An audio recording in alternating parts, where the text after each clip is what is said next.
રાષ્ટ્રને સમર્પિત કરશે અને સાંજે 6 વાગે તેઓ અપોલો હોસ્પિટલનું ભાવના બનાવો બન્યા છે. તલ સાથે બાંધેલી ખાલી બોટોમાં દરિયાઈ ચાંચિયાઓ કિંમતી સામાનની ચોરી કરે છે. આ પ્રકારના કિસ્સાઓની ફરિયાદ વધી જતા જાફરાબાદ પોલીસે આવા દરિયાઈ ચાંચિયાઓને પકડી પાડ્યા હતા અને 1 લાખ રૂપિયા કરતા પણ વધુ કિંમતની ચોરાયેલી સામગ્રી મેળવી હતી.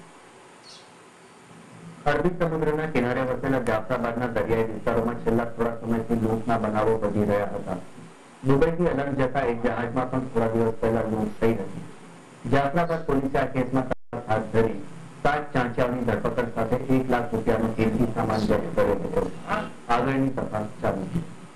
જે શંકાસ્પદ માણસ છે એની તપાસ કરેલ અને આજુબાજુ વિસ્તારોમાં જે બોટ એસોસિએશન છે અને લોકલ બાતમીદારથી માહિતી મેળવીને જે બોટો પરત એક અઠવાડિયામાં જે બોટો પરત આવેલો હતો માલ લઈને એ તમામ બોટોની તપાસ કર્યા પછી એમાં જે મુદ્દામાલ ગેર છે મુદ્દામાલ મળી આવેલ અને અત્યારે તો 1 લાખ મુદ્દામાલ રિકવરી થયેલ છે અને 7 જેટલા આરોપીને અટક કરવામાં આવેલ છે.